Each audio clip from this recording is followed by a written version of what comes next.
Comitê Catarinense de Combate à Tortura pede criação do Conselho Estadual dos Direitos Humanos. Frente de Combate à Violência inspeciona condições de trabalho dos agentes penitenciários que atuam no presídio de São Pedro de Alcântara. Comissão Especial do Estatuto da Metrópole discute o tema em Santa Catarina. E ainda a participação do Estado na 17ª Conferência Nacional dos Legisladores e Legislativos Estaduais. O Notícias da Semana está apenas começando.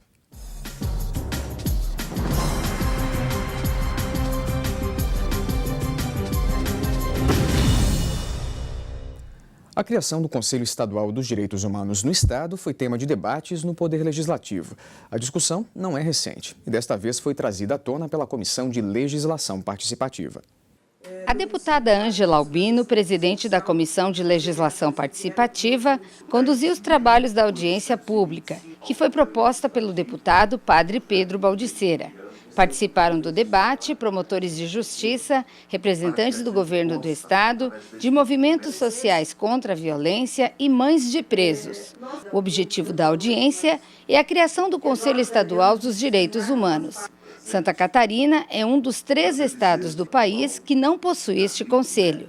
É uma espécie de um guarda-chuva onde ele vai fazer o debate de as políticas públicas que deverão ser implementadas no nosso Estado. Acredito eu que a partir desta audiência pública nós consigamos sensibilizar o governo do Estado para que ele encaminhe a esta casa o projeto de lei criando o Conselho Estadual de Direitos Humanos.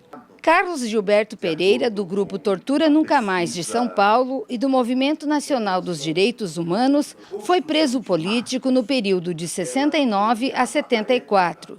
Dirigente sindical e militante contra a ditadura, foi preso por 3 vezes naquela época. Hoje, defende a criação do Conselho Estadual dos Direitos Humanos como um órgão atuante em vários setores. Direitos humanos, a sociedade ou conquista ou não conquista. E ela vai conquistar com participação, né, com propostas, com ideias, porque hoje é uma guerra. No passado, a resistência é uma guerra para derrubar da ditadura. Muitos companheiros morreram, desapareceram. Hoje nós temos um outro tipo de guerra. Nós temos uma guerra de ideias. Nós temos que ter ideias melhores, nós temos que ter propostas para os problemas e dificuldades. Nós temos que ampliar o espaço de participação da população. Então, é nesse sentido que entendo hoje que a grande luta pelos direitos humanos passa por essa. É um leque imenso de direitos violados e é um leque imenso também de demandas que vêm provenientes desses direitos violados. Então, o Conselho ele vai estar fomentando a mobilização social para a resolução desses problemas, garantindo que o sistema vai estar, no mínimo, preocupado e respondendo a perguntas que dizem respeito aos direitos humanos violados e às suas garantias. Quem também esteve na Assembleia esta semana foram integrantes da Comissão Especial do Estatuto da Metrópole. O grupo vem discutindo o assunto em todas as regiões do país. Santa Catarina foi o estado escolhido para representar o Sul. Em Santa Catarina, como em boa parte das regiões do país, mais da metade da população vive nas grandes áreas urbanas. E a maioria mora no município e trabalha ou estuda em outro. Uma preocupação para as prefeituras, que precisam administrar problemas que muitas vezes ultrapassam os limites do município. Questões como o saneamento básico, destinação do lixo, de saúde, de segurança pública, apenas para citar alguns. A criação de regiões metropolitanas que agregam as cidades mais próximas foi a alternativa para a busca de soluções conjuntas.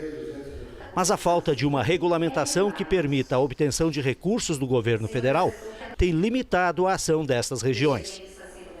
A questão pode ser solucionada a partir do projeto de lei já em tramitação na Câmara Federal, que institui o Estatuto da Metrópole. De autoria do deputado Walter Feldman, do PSDB de São Paulo, o projeto está sendo debatido em todas as regiões do país. É perfeitamente possível, ou seja, a agregação de cidades, a relação entre as cidades, a busca de planos comuns, planos metropolitanos, que identifique ações de interesse comum, faz com que essa visão metropolitana possa sair da capital, que é uma tendência por conta do adensamento da população, mas que possa ir para outras regiões do Brasil, até entre estados brasileiros, que é o que pressupõe a RID, que é uma região de integração metropolitana que incorpora vários estados. Em Santa Catarina, onde nenhuma das 11 regiões metropolitanas criadas está em funcionamento, a aprovação do projeto pode dar um novo ânimo aos prefeitos. Esta é a expectativa do Fórum de Debates da Região Sul, presidido pelo deputado Mauro Mariani, do PMDB. A exemplo do que foi criado o Estatuto das Cidades, nós queremos e pretendemos dar esse arcabouço legal para que as regiões metropolitanas, de alguma forma, possam ter uma gestão mais eficiente. As regiões metropolitanas foram criadas e são criadas hoje a partir das Assembleias Legislativas do Estado, mas não dispõem de instrumentos para a sua gestão. Não dispõem de instrumentos legais para que possam dirimir os conflitos existentes entre os moradores das diversas cidades que compõem a região metropolitana. Outro assunto que mobilizou autoridades foi a atuação da Defensoria Pública Estadual. O evento, promovido pela Comissão de Direitos e Garantias Fundamentais, serviu para avaliar e debater o primeiro mês de trabalho dos defensores. A audiência pública reuniu, no plenarinho da Assembleia Legislativa, defensores públicos que já foram nomeados, associações nacional e catarinense dos defensores, entre outros órgãos e autoridades ligados à área. A Defensoria Pública foi criada em Santa Catarina a partir de uma lei complementar, sancionada pelo governo do estado em 2012, após determinação do Supremo Tribunal Federal. Os atendimentos do órgão iniciaram no mês de abril. Nesse primeiro momento, 45 defensores públicos foram nomeados para atuarem nas cidades de Florianópolis, Joinville, Criciúma, Itajaí, Blumenau, Lages e Chapecó. 45 ou 60 defensores não vão poder atuar contente em Santa Catarina porque o número é reduzido, muito pequeno. Portanto, nós não podemos colocar a falsa ideia de que todos terão acesso à justiça com defensores enquanto não aumentar o número ou enquanto não fizermos convênios com a universidade e com advogados. A audiência pública foi proposta pela presidente da Comissão de Direitos e Garantias de Amparo à Família e à Mulher, deputada Luciane Carminati. O encontro serviu para a avaliação do primeiro mês de implantação da Defensoria Pública no Estado e para a discussão de reivindicações para aprimorar o serviço. Em Santa Catarina, 3 milhões de pessoas com renda familiar mensal de até 3 salários mínimos têm direito ao atendimento gratuito da Defensoria. Tivemos essa primeira audiência, mas a intenção é que de tempos em tempos nós faremos novamente uma avaliação para ver o que avançou de uma audiência para outra, quais os núcleos que foram estruturados, como se encontram esses núcleos, quais são os números de processos, como está se dando o trabalho do defensor em cada município, a articulação com as entidades também, com as universidades e com as instituições que trabalham com os direitos dessas famílias mais vulneráveis, que são em torno de 3 mil famílias pobres em Santa Catarina. A necessidade de garantir maior autonomia às defensorias públicas de Santa Catarina e do restante do país também vem sendo debatida na esfera federal. Essa audiência pública coloca-se num momento importante que nós lá no Congresso Nacional estamos aprovando uma emenda constitucional, uma PEC, inclusive uma das propostas de nossa autoria, para dar autonomia à Defensoria Pública da União. Autonomia financeira, autonomia administrativa, autonomia orçamentária, para que eles com autonomia possam defender quem? Os mais pobres desse país, aqueles que não têm como pagar um advogado e garantir os seus direitos que hoje estão sendo negados. Já no âmbito da Comissão Parlamentar de Combate à Violência, uma das ações do grupo foi uma inspeção ao presídio de São Pedro de Alcântara. A vistoria foi motivada pelos últimos atentados contra ônibus na região da Grande Florianópolis. A presidente da Frente Parlamentar Mista de Combate à Violência, deputada Ângela Albino, chegou ao complexo penitenciário de São Pedro de Alcântara, acompanhada do deputado Maurício Scudilarc, do vereador de Florianópolis, Ricardo Vieira, que faz parte da frente, e vários assessores parlamentares. A direção do presídio não permitiu a entrada da imprensa. O objetivo da visita foi verificar as condições de trabalho dos agentes penitenciários e avaliar a situação dos detentos. Os parlamentares decidiram fazer a inspeção após o registro de novos ataques em Santa Catarina nos últimos dias, como o incêndio ao ônibus do transporte coletivo urbano na Grande Florianópolis, quando um dos autores entregou ao motorista CDs contendo gravações feitas por supostos presos do complexo penitenciário reclamando do tratamento dado a eles e aos familiares. A penitenciária de São Pedro de Alcântara completa 10 anos neste mês. Aqui estão abrigados 1.130 presos, atendidos por uma média de 20 agentes penitenciários a cada plantão. De acordo com eles, é a metade do necessário. A visita dos parlamentares durou pouco mais de 1 hora e se restringiu a uma conversa com o diretor exonerado nesta quinta-feira pelo governador do estado e 3 agentes penitenciários. O contato com os presos não foi possível, por ser um dia de transição administrativa no complexo, que ficou conhecido por ser o quartel-general do PGC e a origem das ordens de execução dos atentados. Nós discutimos um pouco ali, o deputado Maurício Kudilar, que é presidente da Comissão de Segurança, também propôs que nós pudéssemos apelar ao governo do estado para que essas contratações de agentes prisionais priorize os agentes prisionais que já se submeteram ao teste, que já se submeteram ao certame todo e agora estão prontos para atuar. Esse vai ser o nosso primeiro pedido, para o efetivo ser majorado, mas com pessoas qualificadas e comprometidas com o serviço público a longo prazo. Na próxima reunião já convidar o secretário da Justiça, diretor do DEAP, para que possamos, junto com a comissão, definir aí em que parte nós podemos ajudar para melhorar e para resolver essa questão. Entre as demandas dos servidores que atuam na área está ainda o aumento dos salários da categoria. O projeto que garante o reajuste passou esta semana no plenário da Assembleia. Os detalhes depois do intervalo.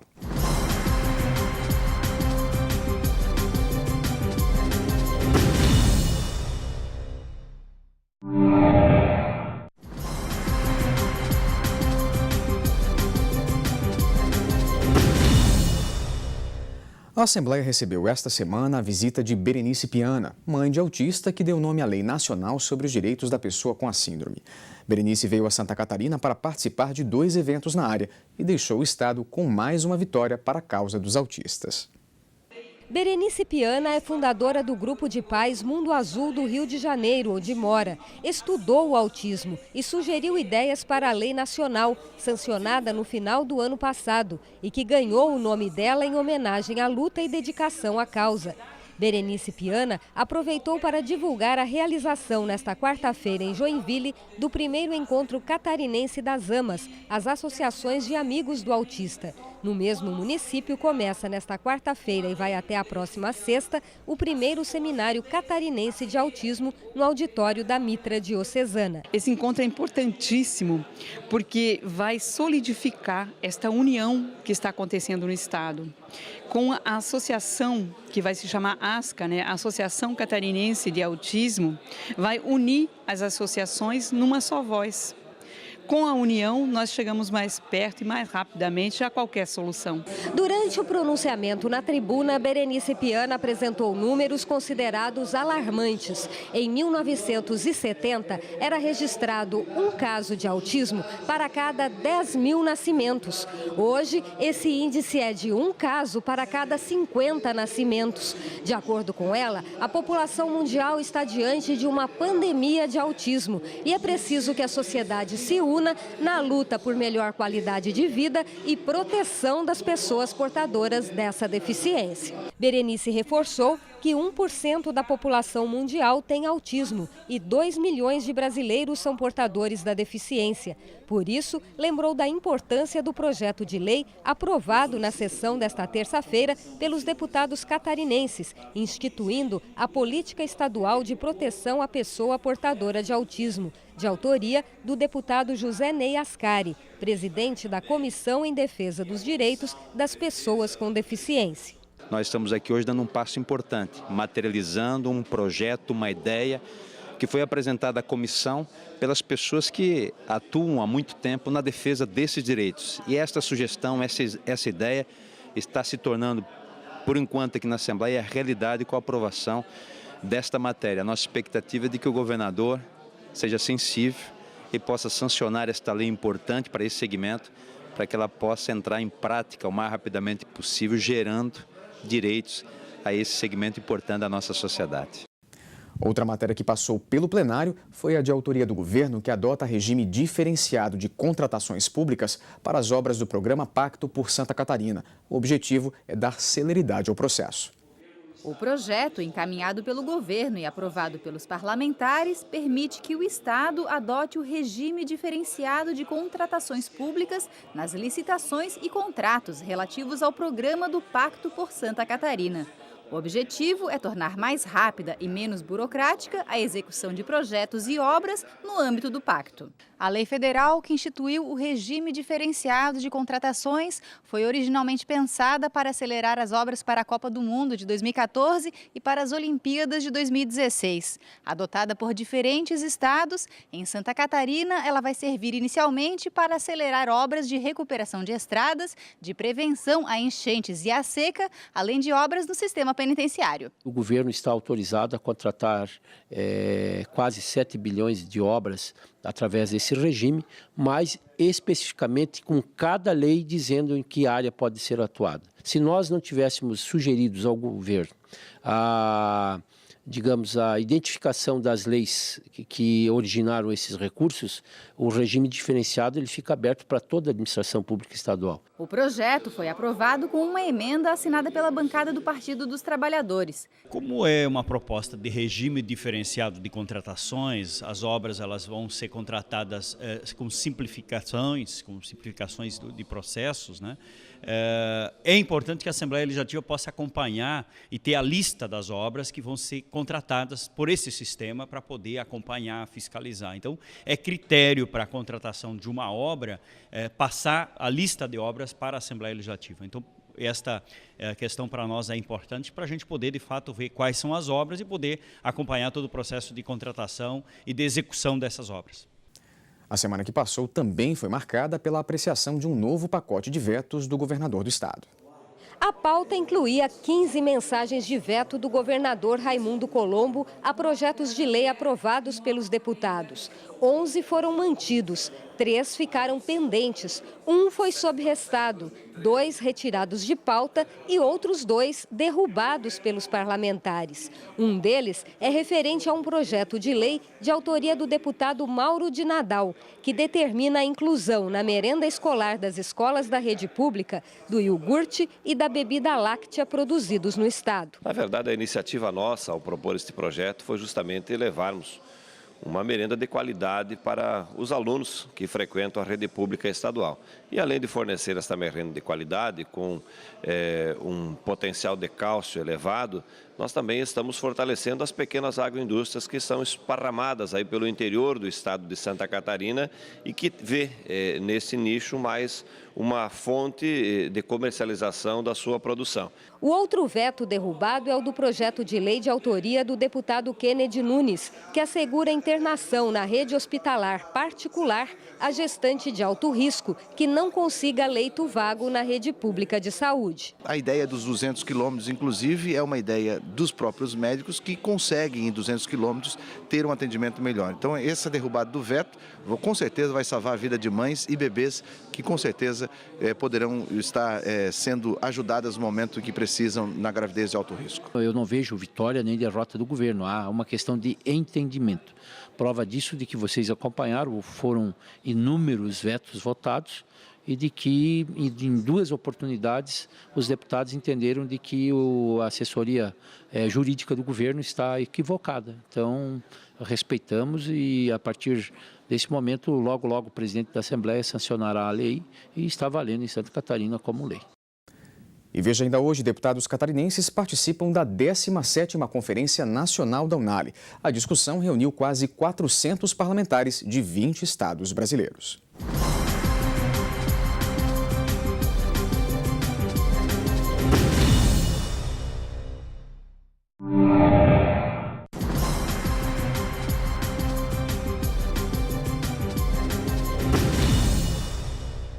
Parlamentares catarinenses participaram em Recife da 17ª edição da Conferência Nacional da UNALI, a União Nacional dos Legisladores e Legislativos Estaduais. Ao todo, 20 estados estiveram representados por mais de 390 parlamentares. Durante a solenidade de abertura dos trabalhos, o presidente da Assembleia Legislativa de Santa Catarina, deputado Juarez Ponticelli, foi eleito o novo vice-presidente do Colegiado dos Presidentes das Assembleias Legislativas do Brasil. Quem conta são os enviados especiais Suelen Costa e Luiz Guilherme Sela. O novo presidente do colegiado é o presidente da Assembleia Legislativa de Pernambuco, o deputado Guilherme Uchoa. O presidente da Assembleia Legislativa de Santa Catarina, deputado Juarez Ponticelli, que foi eleito vice-presidente, falou sobre as metas da nova gestão. O colegiado de presidentes tem a pretensão, o propósito de levar ao Congresso e ao governo federal, especialmente, os pleitos das assembleias, porque o nosso poder de legislar está muito reduzido, a gente tem reclamado muito disso. E o Colégio de Presidentes é um instrumento para isso, especialmente para a gente avançar agora nesse projeto de construção da regulamentação do Saúde mais 10, porque estamos vendo estados e municípios e o Sistema Único de Saúde caminhar para a falência. Então nós precisamos, através do Colégio de Presidentes, encaminhar essa e outras questões que pretendemos ver acontecer no debate eleitoral que se aproxima. O deputado Juarez Ponticelli, que já esteve à frente da UNALI, falou sobre a importância da conferência e o papel que a entidade possui na construção de políticas públicas. Um dos principais temas discutidos na conferência é o Pacto Federativo. Eu digo sempre que o nariz dos deputados estaduais está mais próximo do dedo do cidadão do que o do próprio Congresso Nacional.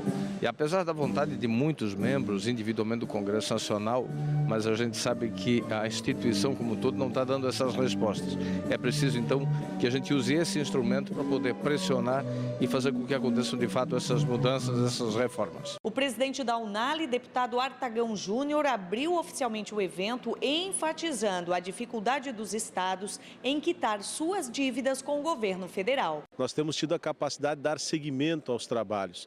As propostas iniciadas são continuadas pelas novas diretorias, pelos novos presidentes, dentro de um espírito único, de encontrar soluções para os temas de anseio popular. E a discussão relativa ao Pacto Federativo, a coincidência de mandatos, a necessidade da repactuação da dívida dos estados com a União, são temas importantes e que agregam todos os estados dentro de uma mobilização do mesmo tema.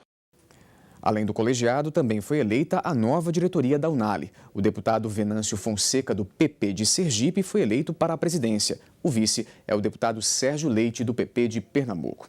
E falando em Pernambuco, o governador daquele estado foi um dos palestrantes da conferência. Eduardo Campos falou sobre o posicionamento do Brasil no mercado global. O governador Eduardo Campos fez um breve resgate sobre a economia brasileira e apontou alguns avanços do setor. Durante a palestra, o governador enfatizou a necessidade dos estados em renegociar as dívidas com o governo federal e falou ainda sobre a saúde pública. Para ele, neste setor, estados e municípios assumiram muitas atribuições, como a contratação de profissionais. Em 1990, 75% dos trabalhadores da saúde atuavam do Serviço Público Federal. Hoje, apenas 44,6% recebem pela União. O presidente da Assembleia Legislativa de Santa Catarina, deputado Juarez Ponticelli, participou do evento. Ele tocou no pano de fundo de toda essa questão, que é a reconstrução do Pacto Federativo. O federalismo do Brasil foi para o espaço, o pacto faliu, porque a União concentrou para si mais de 70% da receita pública e se omite, por exemplo, em financiar o Sistema Único de Saúde, levando estados e municípios a um processo rápido de falência, de não cumprimento das suas obrigações. Então é preciso que esse debate eleitoral que se aproxima permita isso, debatermos um forte debate sobre a reconstrução do Pacto Federativo para corrigir os rumos do Brasil, para garantir o nosso futuro. A conferência também foi marcada por homenagens. Um dos homenageados foi o presidente da Assembleia de Santa Catarina, que recebeu o reconhecimento da ABEL, a Associação Brasileira das Escolas do Legislativo e de Contas. O presidente Juarez Ponticelli foi durante 6 anos presidente da Escola do Legislativo de Santa Catarina, criada há 13 anos. A comenda foi um reconhecimento ao trabalho desenvolvido pela Escola do Legislativo Catarinense, que hoje atua com projetos diferenciados que servem de modelo para outras escolas do país, como o projeto Vereadores Mirins. Nos momentos desses a gente fica muito contente, né? Porque sabe que isso está dando fruto, está dando resultado. Né? Hoje nós temos escolas em todas as assembleias do Brasil, e em várias câmaras municipais. Em Santa Catarina também está expandindo o número de escolas nas câmaras, né? Então fazendo um trabalho regional que só fortalece esse trabalho todo que as escolas fazem. O deputado Silvio Drevic, do PP, também participou da solenidade.